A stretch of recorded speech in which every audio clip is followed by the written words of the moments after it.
팔복에 대한 말씀을 지금 나누고 있는데요.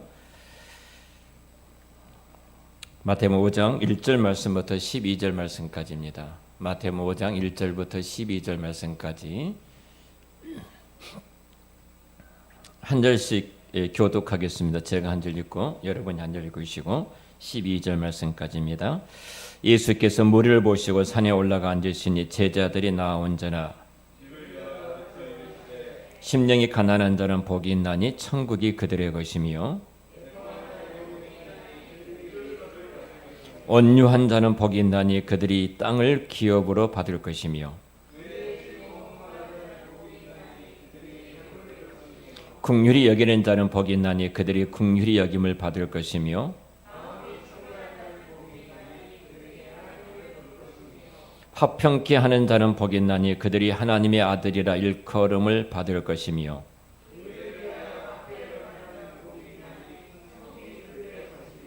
나로 말미암아 너희를 욕하고 박해하고 거짓으로 너희를 거슬려 모든 악한 말을 할 때에는 너희에게 복이 있나니 기뻐하고 즐거워하라. 하늘에서 너희의 상이 큼이라. 너희 전에 있던 선지자들도 이같이 박해를 하였느니라. 아멘. 우리가 전 시간에 이 팔복에 대한 산상순 가운데 이 팔복에 대한 말씀을 계속 나누고 있는데요. 그 팔복은 이 팔복으로 멈춘 것이 아니라 팔화가 있다.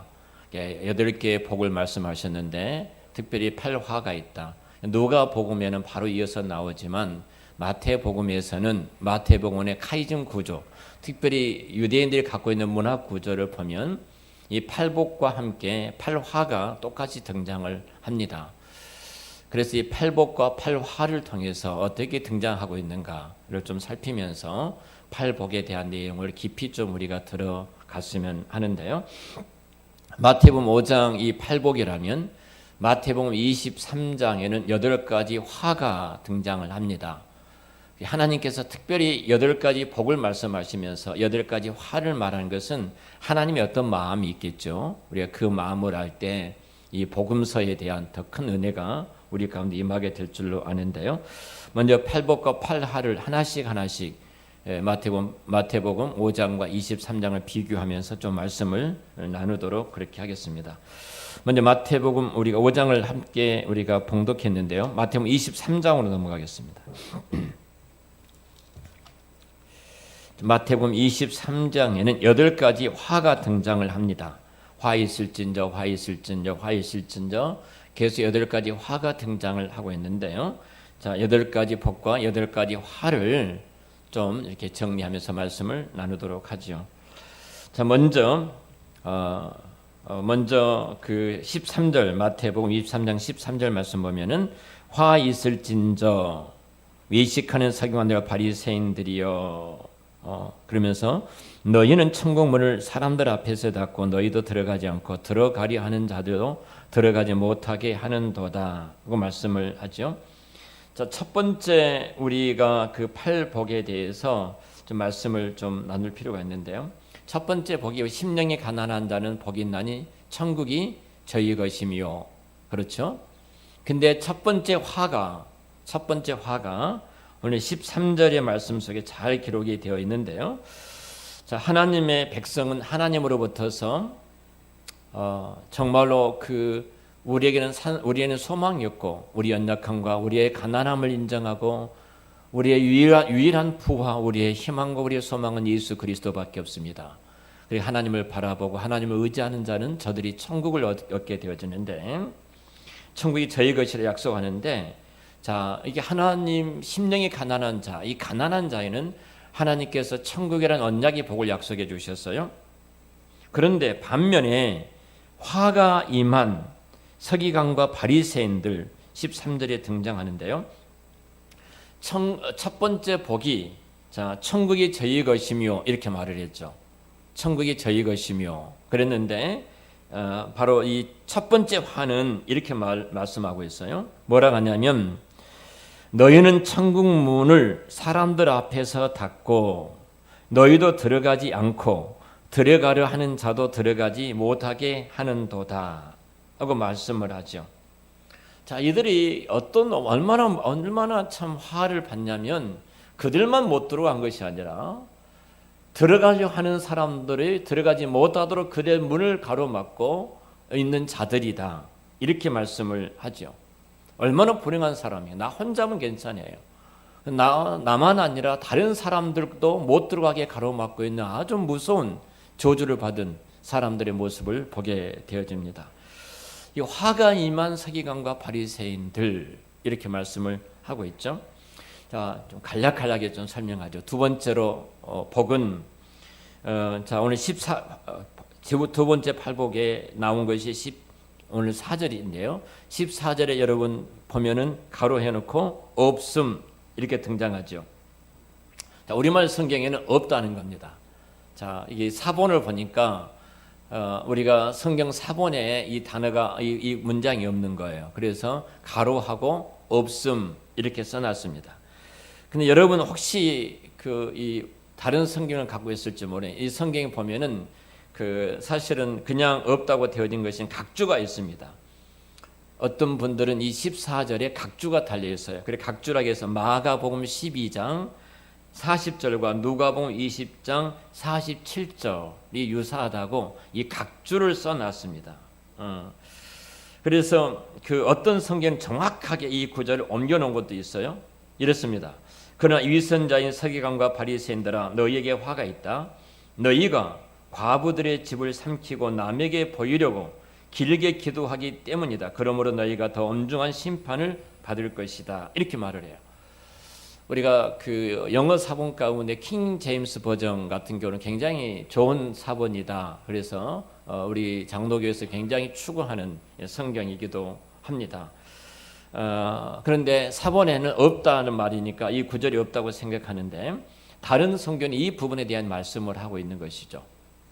그러니까 정확하게 우리가 이 본문 팔복에 대한 두 번째 복을 보면은 애통하는 자는 복이 있나니 이렇게 나오죠. 애통한 자는 복이 있다. 그리고 그가 위로를 받을 것이다. 이 두 번째 복인데 이 14절에는 이 14절의 화에 대해서는 없다 이렇게 번역이 되어 있는데요.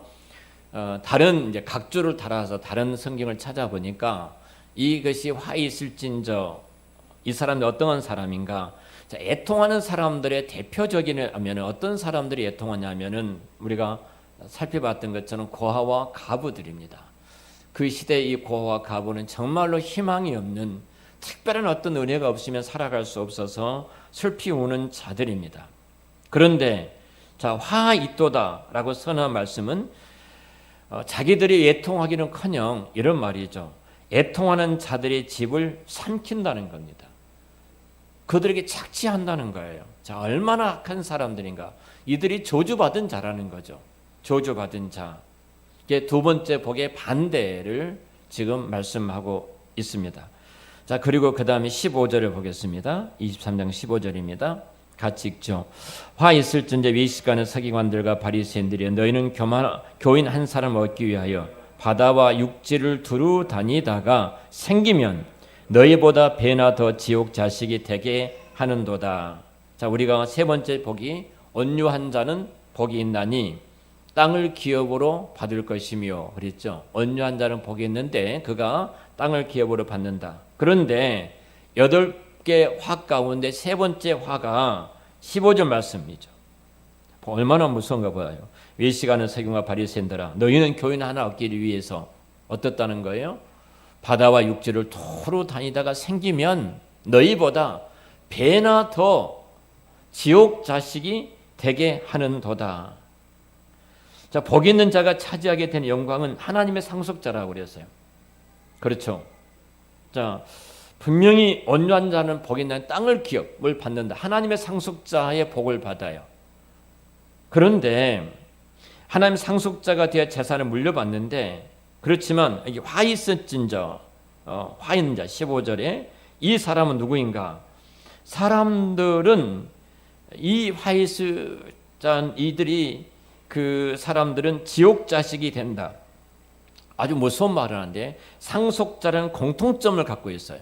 기업을 상속자로서 바로 그 온유한 자는 받게 되어지는데 자, 이 온유한 자 반대 저주를 받은 사람은 누구인가?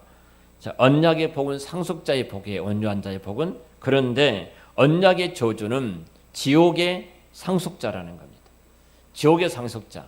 그만 지옥에 가는 것이 아니라 다른 사람들까지도 지옥으로 끌고 가는, 지옥의 자식이 되게 하는 지옥의 상속자가 된다. 여러분, 가장 무서운 말이 이 말이 아니겠습니까? 우리는 복의 통로가 됩시다.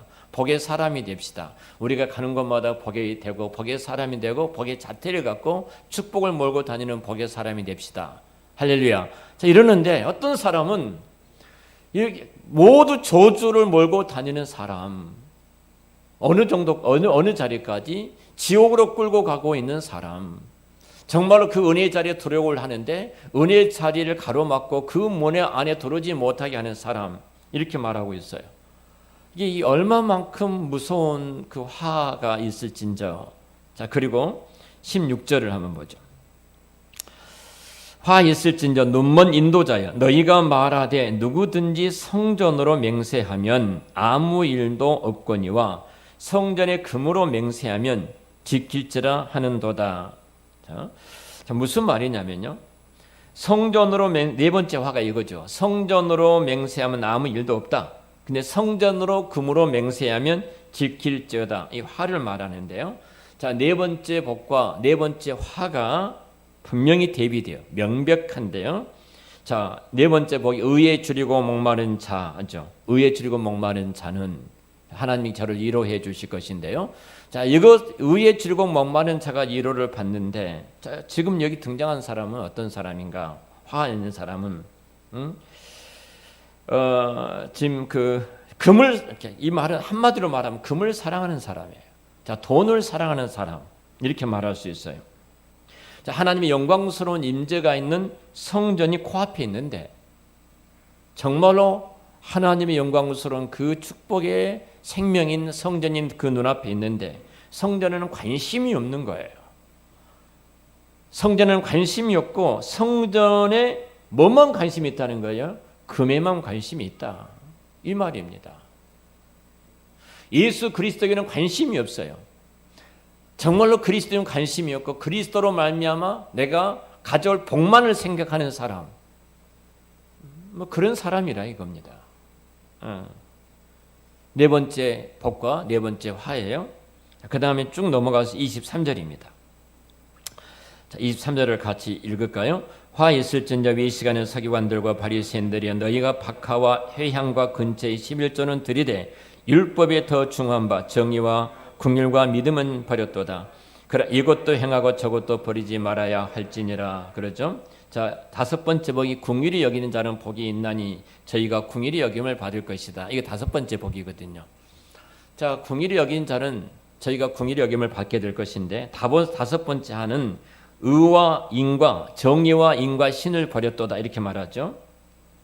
자, 복이 있는 사람은 누군가? 다른 사람 볼 때 긍휼히 여기는 마음, 불쌍히 여기는 마음을 갖고 있어요. 다른 사람을 바라볼 때 정말로 저들의 하나님의 자비의 마음으로, 긍휼의 마음으로 저들을 바라보고 내 몸의 피부지처럼 그를 생각하면서 그 긍휼의 마음과 자비의 마음으로 그를 붙들어주는 사람이죠. 자, 이렇게 긍휼히 여기는, 그러니까 정말로 주님의 마음으로 지체를 바라보고 형제를 바라보고 이웃을 바라보는 이 사람에게는 복이 있어서 그가 분명히 하나님의 긍휼하심을 받게 될 것인데, 근데 다섯 번째 이 복과 대비가 되는 화 있는 사람은 정의와 인과 신을 버렸다, 이 말이죠. 이 말은 저들이 박하와 회향과 근처의 11조로 드린다, 자, 이 말인데요. 박하와 근처와 회향과 11조를 드리는데 정신이 팔려서 율법에 더 중요한 바가 뭐예요? 율법에 더 중요한 것이 뭐예요? 형제를 사랑하는 것입니다. 내가 교회 와서 많은 봉사를 합니다. 이 일 저 일을 많이 했습니다. 그런데 내 옆에 있는 그 형제를, 그것이 사랑하는 것이냐를 주께서 묻고 있는 거예요. 정말로 내가 내 옆에 있는 형제를 긍휼히 여기는 마음을 갖고 있느냐, 이 부분을 묻고 있는 겁니다. 우리 모습들이 이 부분에 대해서 늘 우리가 국민의 공동체란 이 한 해를 출발하면서 제가 이 본문을 갖고 설교를 했죠. 국민의 공동체란 제목으로 여러분의 말씀을 드렸죠. 국민의 공동체는 어떤 공동체인가? 국민의 공동체는 어떤 공동체인가? 주님의 마음을 갖고 있는 한 가족인데요. 여러 가지 말씀을 제가 본문을 가지고 말씀을 드렸어요. 이자를 받지 말아라, 뭐 등등등 여러 가지 말씀을 드렸는데요. 왜 우리가 그렇게 해야 하는가 하는 부분이에요. 우리 공동체가 하나님께서 묶어주신 국민의 공동체라면 여러분 우리는 가장 우선 것이 뭐예요? 형제를 사랑함으로 내 행동이 이어져 가야 된다는 겁니다. 형제를 사랑하고 있는가?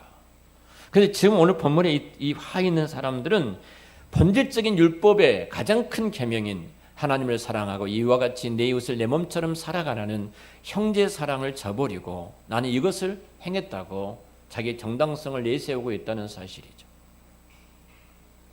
우리의 본질적인 모습을 돌아봐야 돼요. 우리는 이기적인 우리의 욕심과 우리들의 태도 속에 정말로 형제를 사랑하는 긍휼한 마음을 갖고 있는지 하는 부분입니다. 자, 그리고 쭉 넘어가서 25절입니다.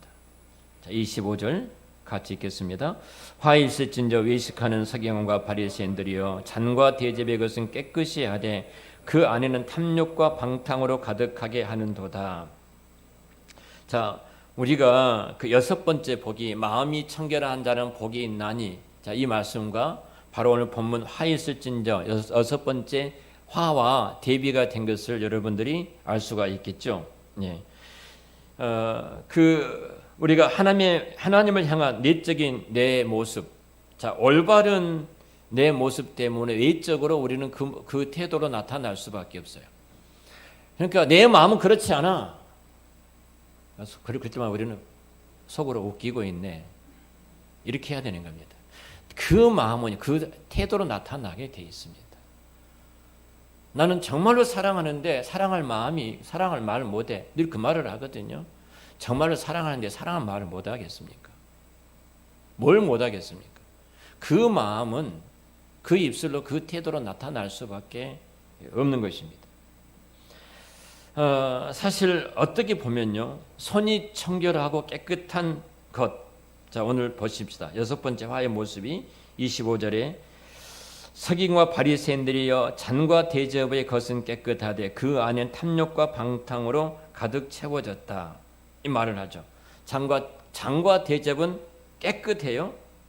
하지만 그것을 깨끗하게 했어요. 근데 마음이 청결한 자는 마음만 깨끗한 것이, 내면만 깨끗한 것이나 외적으로도 깨끗하죠. 근데 화 있는 사람은 어떤 사람이에요? 외적으로는 깨끗하게 그릇이 닦였을지 모르지만 그 내면에는 뭐라는 거예요? 그 내면에는, 대접의 그 내면은 탐욕과 방탕으로 가득하다. 껍데기만 깨끗하다는 거예요. 그래서 26절에 보면은 경고하죠. 눈먼 바리새인이여 너는 먼저 안을 깨끗이 하라. 그리하면 겉도 깨끗하게 되리라. 바로 청결한 자가 되라는 겁니다. 마음이 청결한 자가 되라는 거예요. 자, 그걸 쭉 넘어가서 자, 27절의 말씀 보겠습니다. 자, 일곱 번째 화인데요. 같이 읽죠. 화 있을진저 외식하는 서기관들과 바리새인들이 회칠한 무덤 같으니 겉으로는 아름답게 보이나 그 안에는 죽은 사람의 뼈와 모든 더러운 것이 가득하도다. 그래, 가득하도다. 자, 보십시오. 일곱 번째 복이 뭐예요? 합평케 하는 자는 복이 있나니 저가 하나님의 아들이라 일컬음을 받을 것이요. 일곱 번째 복이었죠. 일곱 번째 화가 무엇인가? 일식관과 서기관과 바리새인들이여 회칠한 무덤 같아서 겉으로는 아름답게 보이는데 그 안에는 죽은 사람의 뼈와 더러운 것이 가득하다 하고 말씀을 합니다. 자, 이거죠. 사람의 보이기에는 아름답게 보일 수, 회칠한 무덤처럼 무덤 밖에 보면 깨끗하고 아름답게 보일 수가 있다는 것이죠. 근데 문제는 그 속이 죽은 사람의 뼈와 더러운 것들로 가득하다. 이렇게 말씀을 하고 있습니다. 말하자면 복이 있는 자는 하나님의 아들의 일컬음을 받은 이들인데요. 화 있은 사람은 사람에게만 아름답다고 일컬음을 받지만 그 해칠한 무덤 같아서 사실은 그 안에는 뭐라는 거예요? 죽음으로 가득 차 있는 자다. 이 이야기를 합니다. 자, 그리고 여덟 번째 복입니다. 여덟 번째 복과 화입니다. 29절을 보겠습니다. 29절을 같이 읽죠. 29절을 읽습니다. 화 있을진대 위시가는 서기관과 바리새인들이여 너희는 선지자들의 무덤을 만들고 의인들의 비석을 꾸미며 이르되 만일 우리가 조상 때에 있었더라면 우리는 그들이 선지자의 피를 흘리는데 참여하지 아니하였으리라 하니라고. 자, 여덟 번째 복이 뭐예요? 의를 위하여 핍박을 받은 자이죠. 여기 근데 이 화 있는 자는 어떤 사람이죠? 선지자들을 핍박하는 자. 그러니까 의를 핍박하는 자. 이렇게 명백하게 여덟 번째 복과 여덟 번째 화가 대비되고 있는 것을 보게 되어집니다. 제가 간략하게 말씀을 드렸어요. 그러면 생각을 해보십시다. 우리가 왜 여덟 가지 복만 생각하면 되지? 여덟 가지 화는 우리와 상관이 없는데 서기관과 바리새인들에게 지금 예수님께서 말씀하고 있는데 우리가 왜 이 팔복하고 팔화를 같이 대비하면서 들어야 하는가? 이 성경은 특별히 그 히브리 문화 구조 가운데 똑같이 대비되어서 이 말씀을 이렇게 기록하고 있는가 하는 부분입니다. 분명히 성령님이 우리에게 하시는 말씀이 있어요.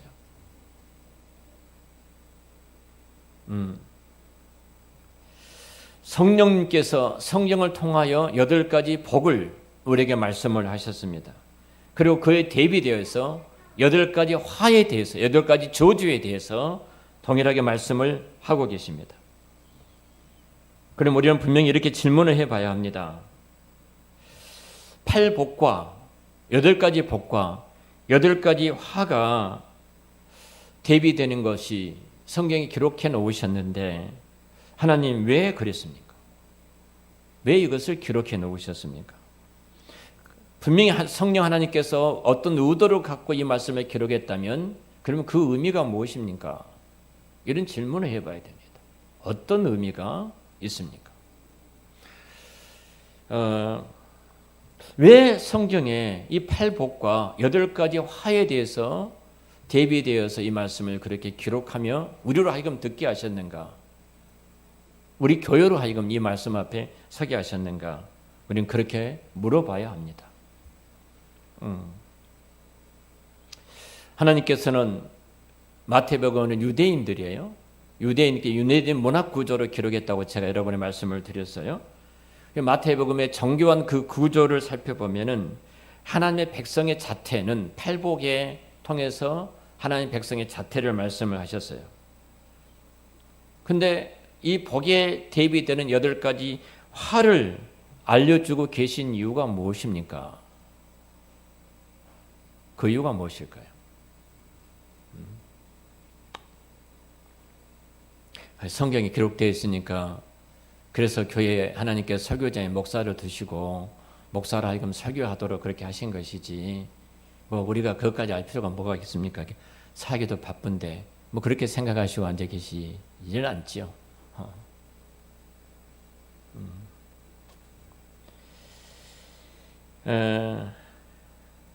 하나님께서 왜 언약의 백성들에게 팔복을 말씀하시면서 언약의 저주를 여덟 가지 화를 함께 말씀하고 있는가?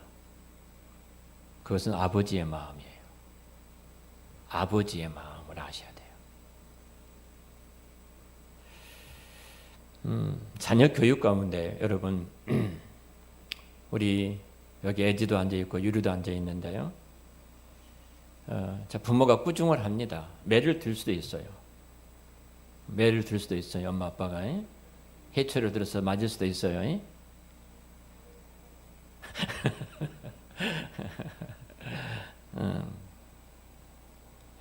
자, 부모에게 해초리를 맞는 꾸중을 듣는 아이가요. 훨씬 더 부모를 공경한다는 통계가 나왔습니다.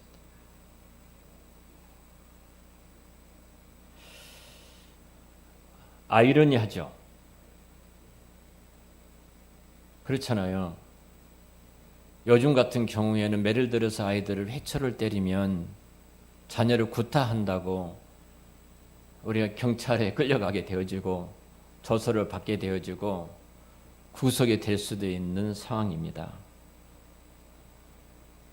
사람은요, 자기가 좋아하는 본성이 있습니다.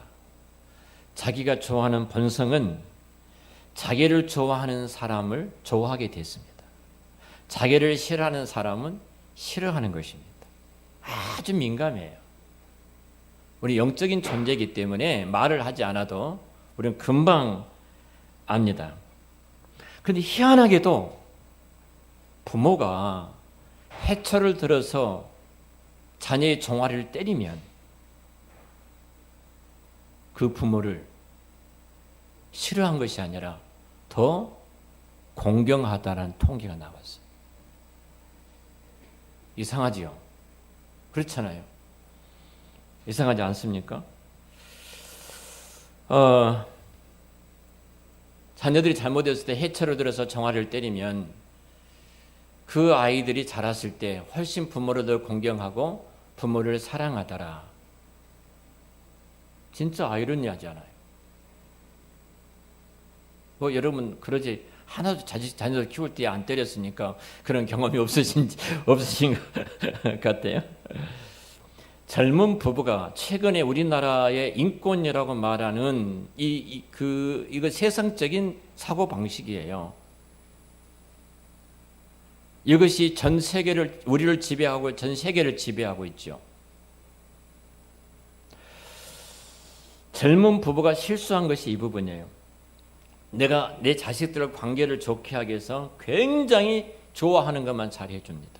그러면 내 자녀들이 나를 존경하게 될 것이고 나를 더 사랑하게 될 것이고 나를 더 좋아하게 될 것이다. 근데 그건 착각입니다. 착각이에요.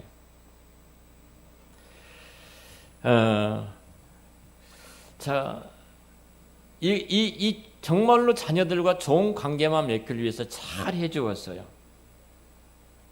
그래서 많이 베풀어주고 야단도 치지 않고. 그런데 이 자녀들이 나중에 보니까 부모를 존경하는 애들이 없더라는 겁니다. 없어요.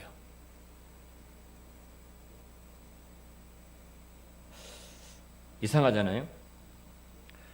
자, 우리가 징계라는 것을 볼 때 이 징계, 소위 말하는 고난을 좀 놓고 생각해 보죠. 이 고난과 하나님의 관계를 좀 생각해 보십시다. 하나님은요, 우리 인간의 성향을, 인간을 지으신 하나님은, 그리고 타락한 인간을 하나님은, 이런 우리 인간이 갖고 있는 성향을 하나님은 너무나 잘 알고 계시죠. 인간이 누구인가 너무너무 잘 알아요. 세계 사람들이 인본주의자들이 수없이 인간에 대해서 어떤 이야기를 알고 인권에 대해서 어떤 말을 할지라도 인간을 만들지 않았어요. 인간을 짓지 않았어요.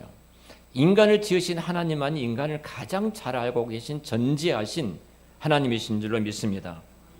그러니까 이런 인간 성향은요, 하나님께서 세계 속에 심어 놓으신 하나의 원칙이 있어요. 그러니까 우리가 이 원칙을 놓쳐버리면 안 되는 거예요. 분명히 하나님께서 인간 속에 심어놓은 분명한 원칙이 있는데 이 원칙이 무엇인가? 이 부분을 우리가 알아야 됩니다. 하나님은요, 인간이 고난이 없을 때, 타락된 인간들은요, 이 고난과 징계가 없을 때 인생은 굉장히 얄팍하고 정말 얄팍하고 이기적이라는 사실을 하나님은 너무나 잘 알고 계십니다. 이렇게 하나님 지으신 거예요. 인간이라는 것은 고난이 없이는, 타락한 이후에 인간이 고난이 없이는, 징계가 없이는 인간은 얄팍하고 굉장히 이기적이다. 이런 것을 하나님은 너무나 잘 알고 계셔요. 자, 그래서 우리 아이가 잘못했을 때 종아리를 해초리로 때릴 때요, 이 해초리의 아픔을 통해서 성경은 그 안에 있는 죄를 쫓아낼 뿐만 아니라, 죄를 쫓아낸다는 말은 무슨 말이에요? 내가 옳고 그른 것을 해야 되고 하지 않아야 되고 분별할 수 있는 능력이 생기고 성숙해져 가는 거예요. 그 해초리가 그 아이가 자라도록 만드는 것이에요. 여러분 인생 전반적인 걸쳐서도 마찬가지예요. 인생의 이 진리를 깨닫는 것은요, 내가 이 땅에서 아무런 어려움이 없이 아무 수고도 하지 않고 내가 잘 먹고 잘 살고 잘 이렇게 되어 이런 삶을 통해서는 인간이 결국은 잘 자랄 수가 절대 없습니다. 큰 사건을 저지른 자녀들을 바라보십시오. 뭐가 부족합니까? 부모가 다 해줬어요. 근데 그 아이들의 결국을 한번 보십시오. 어떤 모습으로 서 있는가 한번 보세요. 같은 말을 해도요, 여러분 20대가 하는 말하고 60대가 하는 말이 다릅니다. 저는 이준석이를 좋아합니다. 똑똑한 친구예요. 그는 30대입니다. 인생을 살았으면 얼마나 살았습니까? 그가 진짜 큰 사람이 되려면 살아왔던 어른들의 말을 귀를 기울일 줄 아는 사람이 돼야 돼요. 죽었다 깨어나도 살아왔던 이 시대에 살아왔던 어르신들의 살아왔던 삶을 그는 이해를 못합니다. 자기가 책을 놓고는 공부를 참 많이 했을 겁니다. 어려부터 정치에 야망이 있었으니 공부를 많이 했을 거예요. 그가 아는 것이 어느 정도일까요? 20대 하는 말하고 60대 하는 말하고는요, 말의 무게가 다른 것입니다. 이준석의 말은 공부를 해서 학습해서 하는 말입니다. 60대의 말은요, 살아왔던 삶을 통해서 나온 말입니다. 요즘 젊은이들이 굉장히 열광하는데요, 저는 참 좋아합니다. 그런 부분이 새로운 문화를 만들어 가야 되니까 굉장히 고무적으로 저는 생각을 합니다. 한번 생각해 봐야 됩니다. 여러분 전설적인 영웅이었던 무하마드 알리를 잘 아실 겁니다. 전설적인 영웅이었던 무하마드 알리가요, 파킨슨 병이 걸렸습니다. 잘 걷지도 못합니다. 나비처럼 날아서 벌처럼 쏜다는 한때 전 세계를 열광을 시켰던 대단한 사람 아닙니까? 세계적인 영웅이죠. 그러니까 미국에서 올림픽을 할 때 성화 마지막 봉할 때 버튼을 눌렀습니다. 자, 그가 걸어 나오는 모습을 보셨을 것입니다. 한 발 한 발을 잘 뛰지를 못합니다. 지팡이를 짚고 비틀거리면서 몇 발자국 뛰는데 얼마나 힘들게 걸어 나오는지. 그러니까 그가 버튼을 눌렀습니다. 전 세계가 열광을 했습니다. 저도 정말 큰 감동을 받았습니다. 왜 그럴까요? 몇 발자국 뛰면서 비틀거리면서 나왔던 그 사람이 무슨 힘이 있겠습니까? 잘 걷지도 못하고 지팡이를 짚고 나왔는데 그가 무슨 능력이 있습니까? 예전처럼 그가 나비처럼 날아서 벌처럼 쏠 수 있는 그런 능력 있는 사람도 아닙니다. 그런데 그 속에는 그가 살아왔던 모든 삶이 한 발자국 한 발자국 속에 담겨 있었던 것입니다. 그래서 감동을 준 거예요. 여러분 젊은이들이 어른을 존중하지 않는 사회는요, 무너지게 되어 있습니다.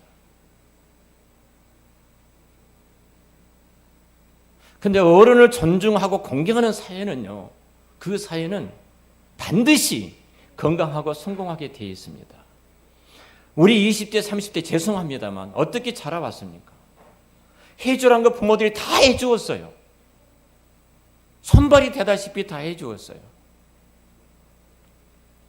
고생을 해보지 않는 세대가 그들이 아닙니까? 그들입니다. 그런데 그들이 무슨 무게가 있습니까? 같은 20대를 살아와도요, 30대를 살아와도 정말 인생 밑바닥 속에서 허우적거리면서 살아왔던 우리 부모님 세대, 우리 세대, 그분들의 한마디 한마디의 삶은요, 여러분 우리가 얼마만큼 존중해야 되는지 모릅니다. 저희 교회가 수요일마다 어르신을 섬기는 시간이 있었죠. 많게는 150명 이상 떡을 150개 만들고 100개 만들었는데 더 많이 와서 결국 더 드리지 못하고 근데 이분들이 전국에서 옵니다. 전국에서 수세계에서 오고요. 그 먼 데서 오고. 저는 이분들과 잠깐 11시에 만나서 말씀을 나누고 떡을 드리고 돈 1,000원을 드리지만 이분들이 이 민족이 여기 오기까지 이분들이 걸어왔던 발걸음 하나하나 생각하면 너무 소중한 분들이에요. 또 이분들이 지하철을 타고 몇 바디 걸어서 여기 온다는 것이 건강함이에요. 집안에 있으면 아프시거든요. 저는 교회가 이 작은 일 같지만 정말로 이분들을 위해서 지금 큰 일을 하고 있다. 어떻든 코로나가 다시 이렇게 이제 잠적되면 또 우리 교회가 해야 할 것입니다만, 여러분 그분들의 삶의 무게가 얼마나 큰 줄 아십니까? 그분들을 위해서 국가가 복지를 한다 하니까 젊은이들 뭐라고 그래? 우리는 못 먹고 살려고. 그분들 때문에 젊은 우리가 오늘 잘 살고 있지 않습니까? 개도국이라는 나라에서 세계적인 유례 없는 선진국이 된 대한민국입니다. 이제는 대단한 나라가 된 것입니다. 누구 때문입니까? 제가 고난이라는 주제에서 좀 더 비껴갔습니다만, 여러분 고난이 없는 것은요, 그러니까 사람이 되지를 못하는 겁니다. 하나님께서 화라는 단어 지팡이를 하나 들고 지금 때리시고 계신 것은 목적이 뭐예요? 너희들이 정말로 이 팔복을 받는 천국 백성으로 이 복을 누리기를 원한다 하는 아버지의 마음이에요. 아버지의 마음. 제발 그 자리에 있지 말아라, 이 아버지의 마음이거든요. 신명기 8장 2절에 보면은 40년 동안 이스라엘 백성들이 광야길을 걸어왔습니다. 광야길을 얼마나 힘든 길이었습니까? 거기서 20세 이상 된 모든 사람들은 다 죽게 됩니다. 여호수아와 갈렙을 제어놓고. 근데 40년 동안 내 백성이 이 광야를 걷게 하신 목적이 있잖아요. 세 가지를 말씀하잖아요. 가장 큰 것이 너희들을 낮추게 하려고. 무슨 말이에요? 너희들은 피조물이다.